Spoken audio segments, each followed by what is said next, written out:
Hello students, BSc first year में आज हम यूनिट 4 में अपने फर्स्ट चैप्टर में पढ़ेंगे पाइथियम। तो देखिए, पाइथियम में सबसे पहले हम जानेंगे उसके सिस्टमैटिक पोजीशन के बारे में। तो देखिए, जो पाइथियम का सिस्टमैटिक पोजीशन है वो क्या होता है। डिवीज़न है माइकोटा, सब डिवीज़न है यू माइकोटिना, क्लास है ओमाइसिटीज, ऑर्डर है पैरोनोस्पोरेल्स, फैमिली है पाइथिएसी और जीनस है पाइथियम। तो ये तो था पाइथियम का सिस्टमैटिक पोजीशन। अब हम देखते हैं पाइथियम का हैबिट एंड हैबिटेट्स, यानी कि उसका स्वभाव और उसका आवास कैसा होता है। तो देखिए, जो हमारा पाइथियम है तो पाइथियम का कैसा है कि जो है इसके द्वारा जो तम्बाकू है, टमाटर है, सरसों है, मिर्च है, तो इन पौधों में क्या होता है कि डैम्पिंग ऑफ बीमारी होती है। आप सब फर्स्ट ईयर के स्टूडेंट हो तो कभी कभी ऐसा होता है कि एग्ज़ाम में आपसे ऑब्जेक्टिव में ये क्वेश्चन पूछा जाता है कि डैम्पिंग ऑफ डिसीज़ किस किस प्लांट में होती है। तो याद रखिएगा, तम्बाकू में, टमाटर में, सरसों में और मिर्च में।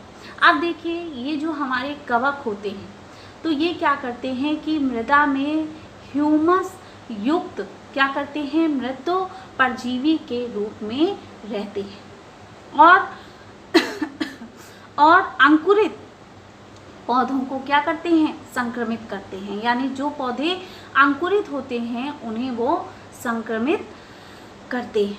नेक्स्ट क्या होता है, फिर ये क्या करते हैं कि परजीवी के रूप में रहने लगते हैं और अधिकतर से ये तम्बाकू के बीजों को संक्रमित करते हैं और इससे मृत जानवरों और पानी में तैरने वाली वनस्पतियों को भी संक्रमित करते हैं।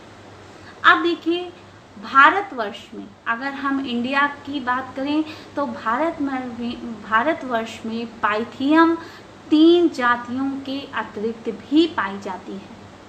जैसे कि आपका है पाइथियम ग्रेमिनिकोलम, यानी 3 जातियां ऐसी हैं जो भारत में पाई जाती हैं और इसके अलावा भी ऐसी प्रजातियां हैं जो कि पाइथियम की मौजूद होती हैं।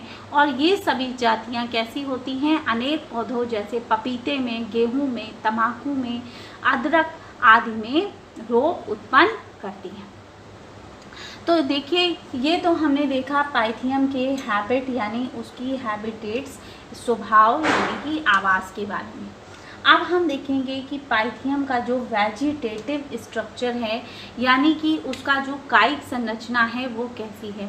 तो देखिए, जो हमारा पाइथियम होता है तो पाइथियम में क्या होते हैं कि जो उसके कवक, ये कवक सूत्रों का बना हुआ होता है, यानी कि हाइफी। कवक सूत्र क्या होते हैं, हाइफी यानी कि कवक सूत्रों का बना हुआ होता है जो मिल के एक कवक जाल की रचना करते हैं, यानी कवक जाल यानी माइसीलियम को बनाते हैं। अब देखिए, जो ये हाइफी होते हैं यानी जो ये कवक सूत्र होते हैं ये किससे बने होते हैं, सेलुलोज के बने हुए होते हैं और ये बाह्य और आंतरिक रूप में विभक्त होते हैं, यानी बाहरी और भीतरी।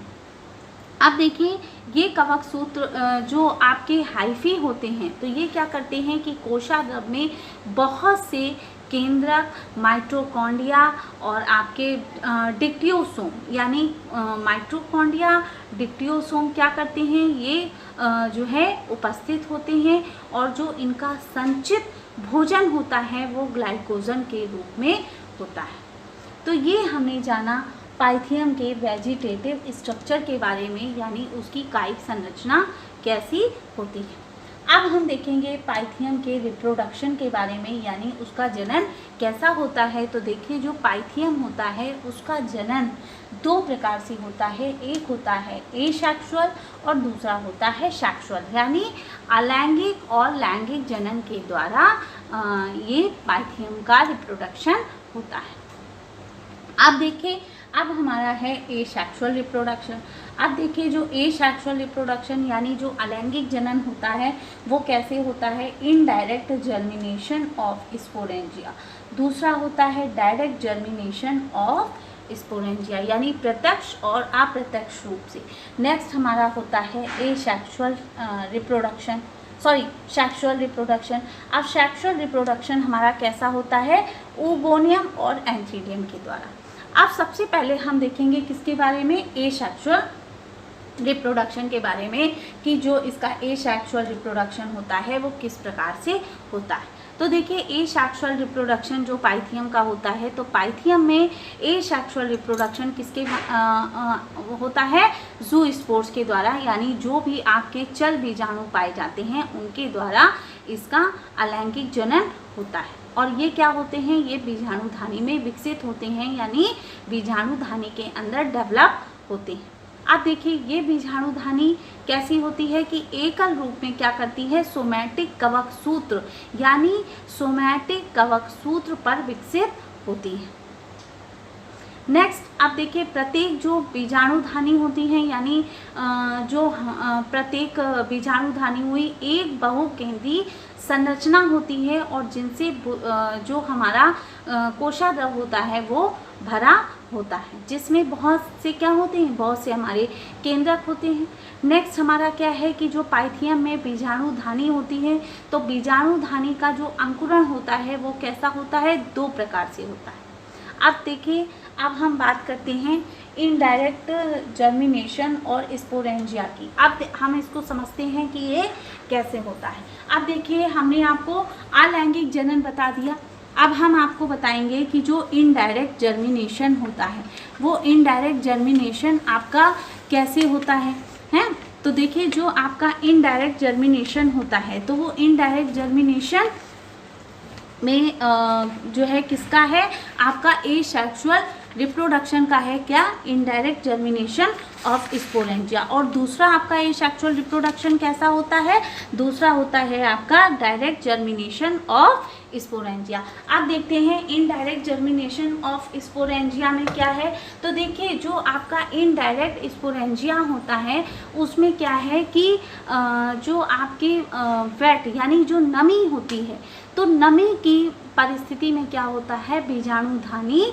चल बीजाणुधानी की तरह व्यवहार करने लगती है और इसमें पैपिला की तरह की अतिवृद्धि होती है। और जो कैसे होते हैं, ये ट्यूब जो आपके क्या करते हैं, ये जो है चल बीजाणु क्या करते हैं कि आपकी परिस्थिति बीजाणुधानी चल बीजाणुधानी की तरह व्यवहार करने लगते हैं और इसमें पैपिला की तरह जो अति वृद्धि होती है वो ट्यूब के आकार की होती है और बाद में ये कैसे होते हैं, ये बाद में फूल जाते हैं, यानी फूल कर एक संरचना बना लेते हैं तथा अपने चारों ओर क्या करते हैं, अपने चारों ओर वेसिकल बना लेते हैं। अब क्या होता है कि जो चल बीजाणुधानी का जीवद्रव होता है वो क्या करता है कि कई एक केंद्र की जीवद्रवों में विभाजित हो जाता है। जब वो एक केंद्र की जीवद्रवों में विभाजित हो जाता है और रूपांतरण द्वारा क्या करता है, चल बीजाणुधानी में परिवर्तित हो जाता है। अब क्या है कि ट्यूब के आकार की अतिवृद्धि द्वारा रिक्तिका में ये क्या करते हैं, घूमते रहते हैं।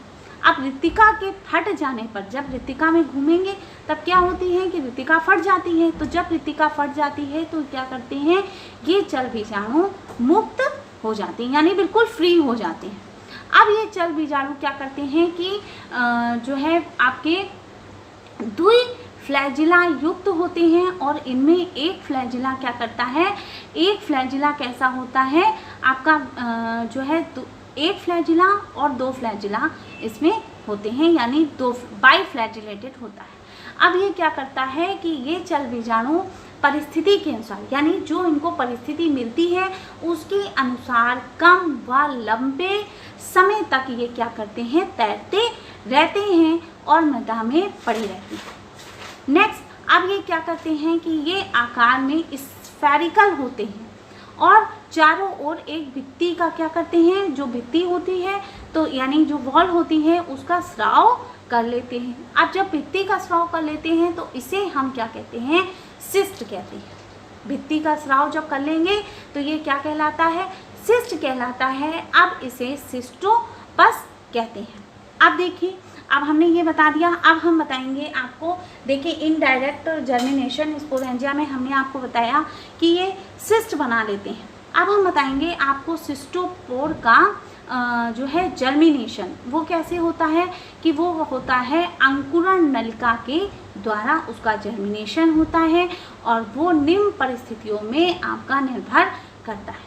वो परिस्थितियाँ आपकी कौन सी होती हैं, तो वो परिस्थितियाँ आपकी होती हैं, एक तो मृदा की जो आर्द्रता होती है यानी ह्यूमिडिटी होती है, मृदा की आर्द्रता उच्च यानी उच्च होनी चाहिए, और दूसरा क्या है कि तापमान भी अधिक होना चाहिए।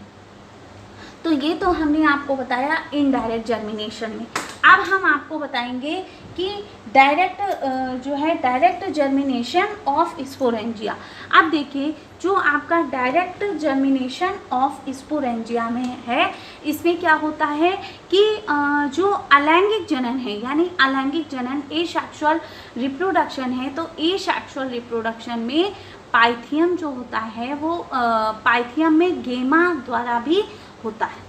कभी कभी क्या करते हैं, ये मोटी भित्ति का निर्माण कर लेते हैं, तब इसे क्या कहते हैं, क्लेमाइडोस्पोर कहते हैं। और अंकुरण के समय जो आपका गेमा और क्लेमाइडोस्पोर एक लंबी ट्यूब के समान कवक सूत्र का निर्माण करती है। तो ये आपका क्या था, ये था आपका डायरेक्ट जर्मिनेशन ऑफ स्पोरेंजिया। अब हम देखेंगे आपका जो है क्या कहते हैं एसेक्सुअल हमने देखा। अब हम देखेंगे सेक्सुअल रिप्रोडक्शन और जिसमें ओगोनिया और एंथीलिया के बारे में समझेंगे। देखिए, अब देखिए, जो लैंगिक जनन होता है यानी सेक्सुअल जो रिप्रोडक्शन है वो कैसे होता है, तो देखिए सेक्सुअल रिप्रोडक्शन की पाइथियम में लैंगिक जनन अंड युग्म की यानी ओगैमस प्रकार का होता है। कैसा होता है, अंड युग्म की होता है। और इससे क्या होते हैं कि जो नर जननांग पूर्णधानी में मादा जननांग जो है होते हैं, जो क्या करते हैं, जो एक ही कवक जाल के क्या करते हैं कि जो एक ही कवक जाल के अलग अलग कवक सूत्र पर विकसित होते हैं। अब देखिए, अब हम देखेंगे ओगोनिया यानी डेवलपमेंट ओगोनिया का कैसा होता है। तो देखिए, जो हमारा मादा कवक सूत्र होता है, तो मादा कवक सूत्र का जो ऊपरी भाग होता है यानी जो शीर्ष भाग होता है, उसमें क्या होता है कि वो ऊपरी भाग फूल जाता है, और क्या करता है कि कवक सूत्र का कोशाद्रव यानी कवक सूत्र का जो प्रोटोप्लाज्म होता है इस भाग में एकत्र हो जाता है, और यह भाग जो है कवक सूत्र जो है प्लग द्वारा अपने मात्र कवक सूत्र से अलग हो जाता है। और जब ये इस मात्र सूत्र कवक से अलग हो जाता है तो कुछ समय बाद वो एंथीडिया के संपर्क में आता है, तो अंडधानी की तरह कार्य करता है। तो ये हमने जाना कि सेक्सुअल रिप्रोडक्शन में ओगोनियम। अब देखिए, अब हम इसको देखते हैं। तो देखिए, ओगोनिया तो हमने जान लिया कि कैसा होता है, कि हमने आपको बताया कि जो है उसी की तरह कार्य करने लगता है, और इसमें जो होता है आपके क्या करते हैं, राइबोसोम धसे हुए होते हैं। अब देखिए, हमने आपको बताया कि राइबोसोम इसमें कैसे होते हैं, राइबोसोम इसमें धसे हुए होते हैं। और देखिए, इसके अतिरिक्त जो इसकी कोशाद्रव में बहुत से केंद्रक कैसे होते हैं, माइटोकॉन्ड्रिया और डिक्टियोसोम, यानी कोशाद्रव में बहुत से आपके केंद्रक माइटोकॉन्ड्रिया और डिक्टियोसोम पाए जाते हैं। इसके अतिरिक्त अगर हम देखें तो रिक्तिकाएँ भी पाई जाती हैं। अब देखिए, अब हम बात करेंगे एंथीडिया के बारे में, यानी जो एंथीडियम होता है उसका डेवलपमेंट कैसे होता है। तो देखिए, जो हमारी अंडधानी के कवक सूत्र के समीप के जो नर कवक सूत्र में पूर्णधानी का विकास होता है। ये नर शाखा अंडधानी की तरह कैसे हो जाते हैं, वृक्काकार हो जाते हैं और ऊपरी सिरे पर पूर्णधानी का क्या करते हैं, फॉर्मेशन करते हैं, यानी उसका निर्माण करते हैं। नेक्स्ट देखिए, अब हम देखते हैं स्ट्रक्चर। अगर हम एंथ्रीडिया का देखें तो क्या होता है कि ये अंडधानी से, यानी ये अंडधानी से कैसे होते हैं, क्लब शेप्ड होते हैं और इस पर पतली दीवार होती है और पूर्णधानी में जो कोशाग्र होता है वो कैसा होता है, भरा होता है और जिसमें केंद्रक हैं, माइटोकॉन्ड्रिया है, डिप्टोसोम हमारे पाए जाते हैं। रितिका भी होती है और परिपक्व यानी मैच्योरिटी के समय जब ये मैच्योर हो जाते हैं तब इसका जो क्या कहते हैं, जो प्रोटोप्लाज्म होता है, तो प्रोटोप्लाज्म नर युग्मक की तरह कार्य करने लगता है। अब कुछ समय बाद जो शेष आपके कोशिकांग होते हैं वो भी क्या होते हैं, नष्ट हो जाते हैं और जब इन्हें अनुकूल परिस्थिति मिलती है, यानी इनके अकॉर्डिंग जब इन्हें इनका वातावरण मिलता है तब ये क्या करते हैं, अंकुरित हो जाते हैं। तो ये हमने आज का टॉपिक पढ़ा पाइथियम, जिसमें हमने आपको सिस्टमैटिक पोजीशन बताया। नेक्स्ट हमने आपको हैबिटेट्स के बारे में बताया, उसके जो है वेजिटेटिव स्ट्रक्चर के बारे में बताया, रिप्रोडक्शन बताया कि रिप्रोडक्शन आपका किस तरीके का होता है, ए सेक्सुअल होता है, सेक्सुअल होता है। ए सेक्सुअल में आपका क्या होता है कि आपका इनडायरेक्ट जर्मिनेशन ऑफ स्पोरेंजिया आता है, डायरेक्ट जर्मिनेशन ऑफ स्पोरेंजिया आता है। नेक्स्ट आपका सेक्सुअल रिप्रोडक्शन में क्या होता है, डेवलपमेंट ऑफ ओगोनिया होता है और डेवलपमेंट ऑफ एंथ्रीडिया होता है और जब इसको अपने अकॉर्डिंग परिस्थिति मिलती है तब ये आगे का प्रोसेस कंप्लीट करता है। तो ये था हमारा आज का टॉपिक पाइथियम। आई होप आज सबको ये टॉपिक समझ में आया होगा। नेक्स्ट टॉपिक हम अपना कल डिस्कस करेंगे। Thank you.